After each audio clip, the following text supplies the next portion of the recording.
I'm Barney Taylor. Welcome to In the Record Room. This is a new D8 Soul Club project that we started, and it gives me enormous pleasure that for our pilot episode, I am joined by the legend that is Paul Davis. Paul, how are you, sir? I'm not too bad, Barney. Thanks very much. Not very used to being described as a legend, but I'll take that in. I'll take that in the compliment that it was meant. Only compliments on this show, Paul. No, really, it's a thrill because, I mean, you know my background. I am new to the Dublin soul scene in many ways. I've only been in the country. D8 has only been running 3 odd years. You're one of a crowd of people who have been involved in the Irish soul scene since the 80s. Is that fair to say? Yeah, I started the Night Owl Soul Club in the Fox and Pheasant. We were running alternate Fridays to the This Is It Soul Club back in 1987, July 18th, 1987. So I'm kind of promoting since then, really, you know. Brilliant. I mean, and I've heard a lot about the Fox and Pheasants. I don't even know where it is or where it was. Is it still in existence, or has it changed hands, or what is it now? No, it's gone now completely. It was down at the corner of near Capel Street Bridge. It's Great Strand Street, just off Capel Street. I think everybody who's been around the end of town knows where the Panty Bar is. Yes, I know where the Panty Bar is. It's if you stand at that corner, it's down that lane, that alleyway. And it was a pub, and it was big in the scooter scene, big with the punks, and then the soul scene kind of fell into it about 87. So, yeah, some great nights up there. What was it that made you want to DJ, promote, and indeed continue ever since? What was that? There would have been something. Was it a record you heard at a do? Was it an older brother? What was it that got you to kind of continue? Because if we're going to use the cliche, you've kept the faith ever since, haven't you? So I'm just curious about. When I was a kid, one of my earliest memories is I was about 5 or 6, and now my older brother was never really into music. My sisters were, but it was chart stuff. It was, you know, Maud, Shwaddy Waddy, the Rubettes, that kind of thing, you know. And I'd sit in the living room playing their stack of records long before I ever had any records myself, dreaming of being a DJ. I so wanted to be a DJ. So I would be playing those records on the one turntable, and just imagining myself playing to a crowd of people and making people dance. And I just got into music since then. And then the first time I ever DJ'd, I was 14, and my girlfriend at the time, it was her birthday, and she had a party, and she didn't want the music to stop, you know, putting on record, taking it off. So we got 2 stereos, and we put them next to each other, hooked 4 speakers up, and I was playing as if I was playing with twin decks. Brilliant. So that was at 14, yeah. So so it kind of took off from there. And you've been playing with twin decks ever since, effectively, haven't you? And, yes. But you might say a little bit about Bubbles while we're just kind of setting the context. Well, I was, compared to most people I know on the mod scene, I was a very late starter to Bubbles. I didn't go till I was 16. A lot of my mates were going from 14 or 15. Always being very small for my age. I was afraid of going up to the door. You had to be 16 to get in. So I was afraid of going up to the door and getting turned away. Yeah. I went up that first night with my birth cert in my inside pocket. And I got in. It was no problem, but I got in. He gave me a little bit of a ribbing at the door, you know, about being so small. And did you bring any drink with you? Well, next time you come down, make sure you do. All this kind of stuff. Yeah. But I walked down the stairs in Bubbles, and the first song I heard. Now I had heard a little bit of Northern Soul before, the lads playing it in off tapes in school. Yeah. But I heard Butch Baker, The Joker. When you walked down the steps into Bubbles, it was dark, very dimly lit, and it was real 60s underground club style. And it just hit me. The brass hit me like a train, and I just, wow, what is this? And I was mesmerized by the tunes. Now the thing with Bubbles is, around that time, there was a lot more Northern Soul creeping in, because there's different stages of Bubbles. Like around the kind of 81 to say 83-ish mark, it was very 60s odd, 60s soul, like, you know, Arthur Conley, Sweet Soul Music, that kind of stuff. Yeah. And then it moved on. It started to move on different kind of sounds throughout the years, around from 81 to 87. And by the time I got into it, there was an awful lot of Northern Soul being played. I would say probably even maybe 50-60% of the night was Northern Soul. Well, I know a lot of people are going to disagree with me there, but you know, and back then when I think about it, you know, like when you hear stuff like Fantastic Johnny C, Don't Depend on Me, or the Four Tops, I Just Can't Get You Out of My Mind, which is now considered modern, or Alfie Davison, Love Is a Serious Business, modern soul. Back then, it was just under the Northern Soul umbrella. Yeah. There was no distinction between Northern Soul, modern soul, crossover, or anything like that. It was just Northern Soul, and I just loved it, loved it. But I was still kind of retaining the whole mod thing, but I just loved the music. Yeah, you know. And I remember standing there looking at, you know, when Noel Sinnott was the DJ, the original DJ there, and he is the original. He's the resident DJ at Bubbles for me now. Yeah. I always remember standing there saying, I'd love to be able to DJ like him. Yeah. And I stood in Bubbles one night and I said, one day I will open a club like this. But little did I know that, well, 25 years later, I would be opening Bubbles. Well, look, I mean, it's a great story. I mean, I'm guessing that kind of era, because I remember it as well. I was a scooter boy and we all loved ska and all of this kind of stuff. But then a lot of the Kent LPs started coming out as well, didn't they? I think around sort of, and I remember the Kent LPs. My mind has gone blank, but I've got several of them. The one with the flamingo on the cover, is it For Dancers Only? I can't remember. It's one of them. I remember getting into those and just suddenly hearing all I do have it. It's over there in one of the shelves. I mean, things like I couldn't tell you which one it is. Jack Montgomery, Dear Beloved, or whatever it was. I mean, I remember those, and then I just remember thinking, there's just something fundamental about this. And, you know, like we were all into two-tone and stuff, and then you start digging deeper. I mean, what did you, if you've got all the Kent albums, and I know you collect lots and lots of these kind of singles and things, can you remember any of the Kent albums having an impact on you when you were, you know, around about this time? Yeah, the first one I heard, although I hadn't got it at the time, was Floor Shakers. And I was a Foot Stompers. It's the one with right back where we started from. Right. I think it might be Foot Stompers. Yeah. But that was the stuff that was on that as well. I mean, I remember Human Beings, Nobody But Me was on it. And I think Little Anthony, Better Use Your Head. Yeah. And stuff like that. And it was just, oh, wow. Yeah. I've never heard anything like this. And who is this guy, Harbour Horace? Yeah. You know, that writes all these fantastic sleeve notes, you know?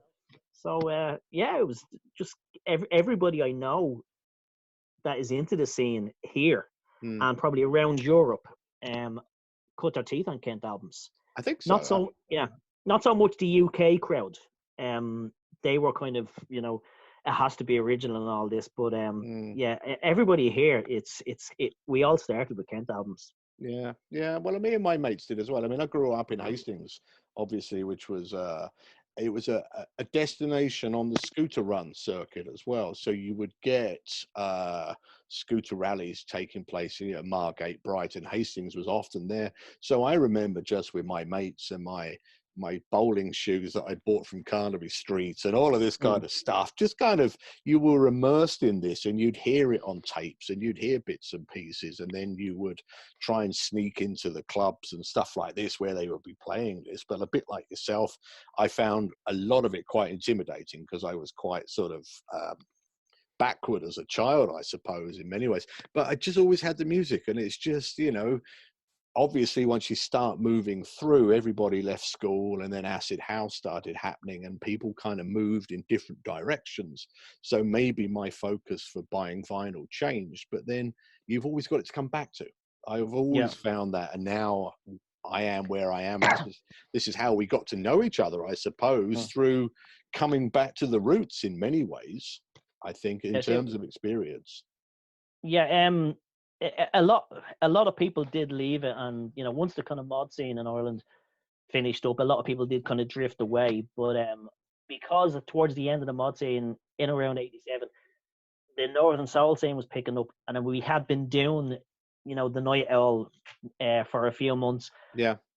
And then you know, finished school, no jobs, recession. What did we do? We moved to London. Yeah. And when we moved to London, it was the 100 Club every month. Yeah. And oh my God, that was the memories I have of that, of the 100 Club. Reading about the 100 Club on the back of Kent LPs and wanting to go there. And the first time I ever went into the place, I had to forge, or not so much forge, I had to change my date of birth so I could get in, because you had to be over 18. I was only 17 when the first time I went to the 100 Club. And I just love it. It's for me, that is the pinnacle of the Northern Soul scene. You cannot get any better than the 100 Club. It's just been 40 years, the longest all nighter in the world.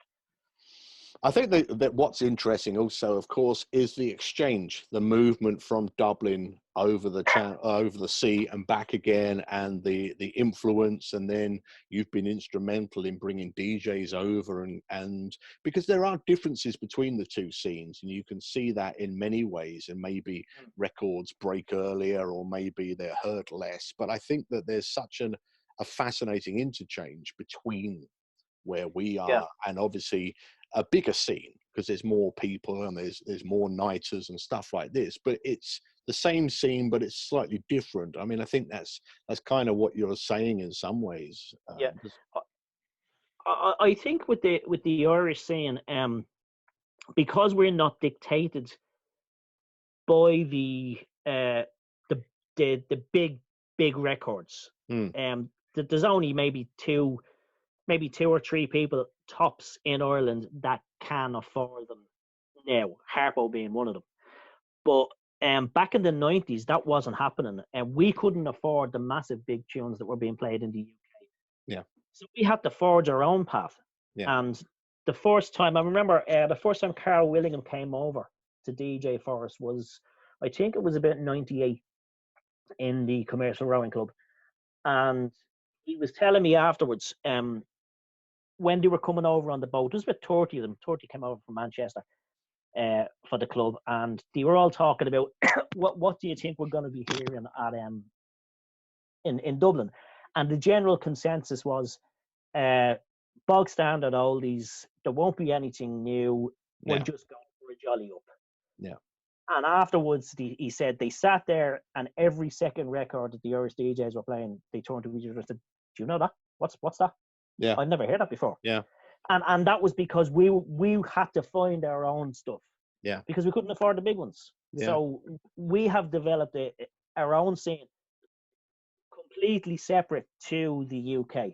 Yeah. Now, we have a lot of big tunes that are big on the UK scene, but there's an awful lot of stuff that's being played here that isn't played anywhere else. Yeah. You know? Yeah. And again, that was because there was an awful lot of DJs back in the 90s. We were all probably the same as what happened in the 70s in the UK. We were all kind of fighting with each other to get the next one that the others didn't know. But we're buying £5 and £10 records that people didn't know. Yeah. And playing them, you know? Yeah. Well, I mean, look, it's still possible. I mean, that's part of the fun, isn't it? Digging out. Yeah. I mean, in many ways, maybe that's a good segue, because what I've asked you to do is bring along 3 records this evening, and then perhaps you might share the story of each of them. So, Paul, why don't you show me what your first record is, and then tell me what it means to you? Well, I have about 3,000 records. So when you asked me to pick 3, I knew. Yeah. Oh my God, what am I going to do?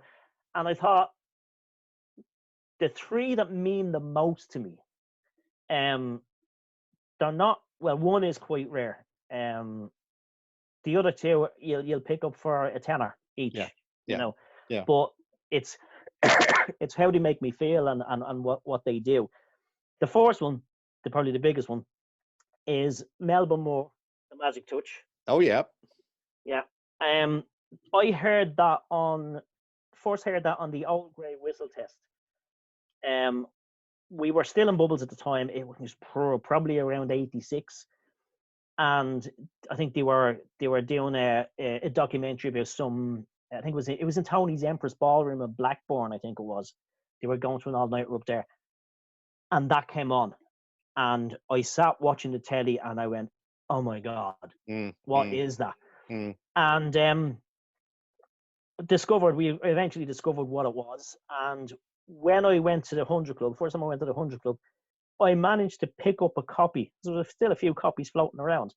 It's a limited edition anniversary single for those who don't know about the 100 Club singles. I got that for a tenner. And it's worth a little bit more than a tenner I'd now. say a little bit more now, yeah.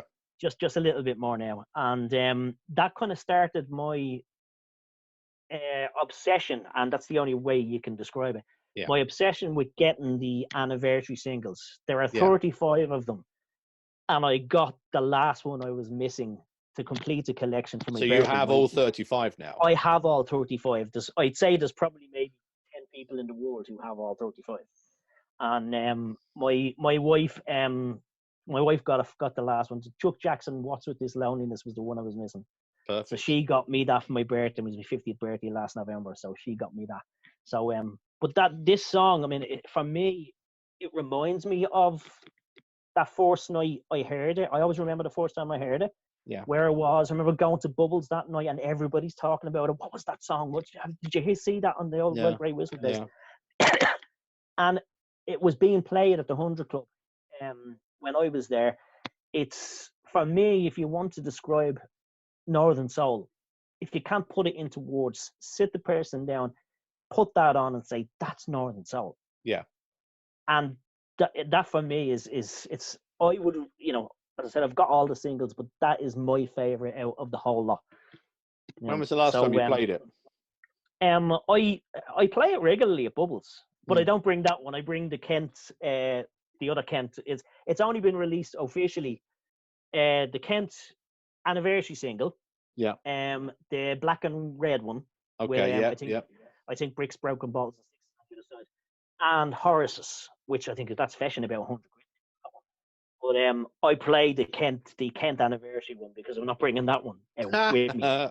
So so I that's a regular tune at Bubbles, and if I'm DJing at whenever we do what, I usually kind of throw that in as well. So I don't DJ that much anymore, but except at Bubbles really. So I'd always kind of give it a spin. Then it's just the tune is just magnificent, and completely different to the original by Bobby. Who was it? I Fought the Law. He did I Fought the Law. Bobby Fuller. It's completely different to that. And it's just fantastic. Melba Moore, The Magic Touch is just, for me, that's Northern Soul. See, I think the beauty of it as well is a small thing like this that actually lets you time travel. It takes you back in time to where you heard it. And it allows you to experience some of those feelings again as well. And it's like being in a film in some ways where you have these flashbacks and yet you're in the present tense as well. I just think that's the beauty of vinyl, that it is. And then when you have it and you hold it and you look at it and then you think, well, I won't play it because I played it last time. And then you think, well, I'll play it again, that kind of thing. What about your second record? What was the second thing that you chose? And I understand that this was an impossible task. So you've been doing incredibly well to battle through this Herculean sort of labor. And to be honest, Barney, I could sit here all night and go through probably nearly every one of my records and say, I got this here, I got that there, And then there are other records where I have been looking through and I pulled out a record and I have no idea where it came from. Yeah. I don't remember buying it and I don't even know what it sounds like. And then I put it on and wow, But I think that's a That's sign the, of a collector, isn't it? When you have so many things that you can't even remember what they sound yeah, like, or if you've yeah. ever played them, you just thought, I've got to have this, and then Um, I'll play it yeah. sometime. I mean, I collect labels as well. I mean, I collect Golden World as well. So I mean, Yeah, there's a couple of tunes that I would have heard them all, but I wouldn't be that familiar, yeah, with that. And Rick Tick as well. I'm a big fan of Detroit Soul, yeah. um, which is a nice little segue into my next record, which is See, you're a natural. which, to be honest, probably what actually was it 1973. It wasn't recorded in Detroit. I think this one was recorded in Los Angeles. But it's Marvin Gaye. Yep. Come Get to This. Oh, lovely. Yeah. From the Let's Get It On album. Yeah. And which is a fantastic album. But this one, this one was a big tune at the Dublin Soul Club, which myself and John Dunn ran from 1995 to 2001. Right. And you could put this on. This was your banker. You could put it on, and you would be guaranteed to fill the floor. And it always brings me back such good memories of the Dublin Soul Club. But that's not the main memory I have of this record. Right. When Joe Moran got married, he asked me to DJ at the wedding. I did the force there before the proper DJ came on, and that was their kind of their force song at the reception, and he asked me to play that. So I have DJ'd all over the place. I've DJ'd all over the UK at some basement clubs, some backroom pubs, and some of the bigger venues as well. I'm not dropping any names, but for me, that was the biggest honor that I've ever had, that he asked me to start off his wedding. So whenever I hear Come Get to This, I will always think of Joe Moran, even before the Dublin Soul Club. Joe and Audrey Moran dancing to that at the wedding, and then I just played. After that, I just kind of played a bit of Northern Soul and lots of Motown. Yeah. Yeah. When you're playing records like that for people who don't really know, Motown is a good banker to make sure that guaranteed. It's funny because the song itself, Come Get to This, is an amazing song. I always find it quite hard to dance to. It's something slightly, I don't know what it is. It's not, I don't know whatever the BPM is, but I don't know whether I ever do the song justice by dancing to it. Maybe I could say that about every record I've ever danced to. But it's the other one that's always very hard to dance to, and Nick Hornby writes about it in High Fidelity, is Donny Hathaway's In the Ghetto. That's a really hard song to dance to. I don't know if people play that out that much. I don't think I've heard it out. It should be played out more. It's a great track, but it's really hard to dance to. And with the Marvin Gaye track, I mean, you know me, you've seen me once I've had a couple of drinks, I'll give it a go. But for me, I actually prefer listening to it rather than trying to dance to it. It's an incredible song. I could see why you would want it to kick off a wedding as well. Yeah, it's great, and it wasn't my choice to start. Of course, but he said, "Will you play that as the fourth record?" Yeah, and so they could dance to it. And to be fair to them, they weren't doing Northern Soul dancing around the dance floor. They were actually doing a proper wedding dance. Well, but, why not? Yeah, I mean, I mean, there's something at the heart of that man's music, though, isn't there? Which is just kind of, there's a love there, isn't there? And so you can understand how that the soundtrack of his voice is the soundtrack of a million marriages in many ways. You can understand it's baby making music. Yeah, it certainly is, but that's for another episode. And so listen, I asked you to choose a third track. Maybe you might just tell us what you got. Yeah, the third track is also Motown. I've always loved Motown. Probably more than any other genre of music. And I think the way with Motown now, like if you said to someone Atlantic, they'll think of an ocean. Yeah. If you say Philadelphia, they'll think of a cheese. If you say chess, they'll think of a game. But if you say Motown, it's a genre in itself. Yeah. It's not. It's bypassed or surpassed the soul music genre. It's a genre of itself. Hmm. When if you put Motown on a poster, people know what they're getting. They're going to get good 60s up-tempo dance music. Hmm. And this, for me, is the greatest Motown record ever recorded. And what's so special, it's my favorite song of all time. And what's so special really about this for me is everybody knows it's my favorite record. I think you know Okay. what's coming up. And people have often said, I heard this on the radio and I thought of you. Because I play it so often. I Hmm. play it at Bubbles all the time, you know. And everybody knows it's my record, you know. And it's just such a phenomenal piece of music. And it is, of course, I'll take it out with the sleeve. Marvin Gaye and Tammy Terrell, Mm-hmm. Ain't No Mountain High Enough. Yep. Yep. And it's just everything about it. Ashford and Simpson at the writing and producing at their utmost, at their very best. The Funk Brothers, every instrument is just on point, and the chemistry between Marvin and Tammy, which shouldn't really be there because they didn't actually record it together. They never recorded at the same time. Right. She was so scared of performing in front of Marvin. She cut her vocals, and then he overdubbed his onto the track. So Brilliant. they managed to get that chemistry without even being in the studio together. And but the main fact that people can hear this and think of me, that's kind of that has made my kind of whole journey through this scene and this DJing all these years and putting on all these deals. If I can have that kind of effect with one record that I play, that somebody can hear it on the radio and just think of me, then that's all the thanks I need, you know. And it just, I don't know, it's really hard to describe. Just that I've had that kind of good effect on people by playing a record. Yeah. And that's all I am, you know. I mean, I don't, I don't kind of class myself as I'm a big DJ or anything, or a big promoter or anything like that. I'm a facilitator. I put nights on and I play records. That's all I do.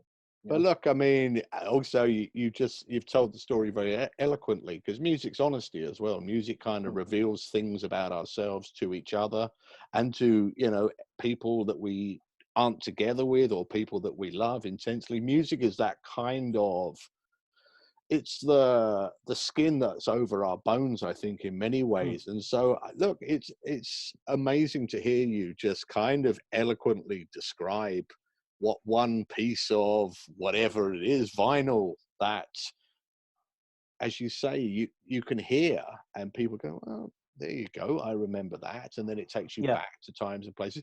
Then you start seeing the film in your head of the people you remember and these kind of things. And then we effectively become the stars of our own montage sequence. And so also inevitably, a lot of these tracks then become the soundtrack to our funerals going forward. I mean, I don't wish that will be played at my funeral, yeah. Exactly. We all have a funeral song, and I'm not wishing your life away, Paul, but I'm really thrilled I had a chance to chat to you about this, because it's so evocative hearing you describe your relationship with three pieces of vinyl, which to some people are worthless and don't mean anything. And that's not because they don't like things. It just means they like other things. But I know that you're a collector and you've collected, and we know lots of collectors, and I know that impulse. So to just hear you tell the story of your life and relationship with vinyl, I just think has been fascinating. So look, I'm just going to bring this to a close by saying, Paul Davis, I meant what I said at the start. You are a legend. Thank you so much. Thanks for having me, for Barney. taking part in this. And listen, as soon as D8 is up and running again, which may be on my 60th birthday, we'll see each other on the dance floor.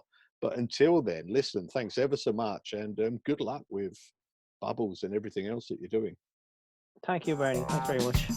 See you soon.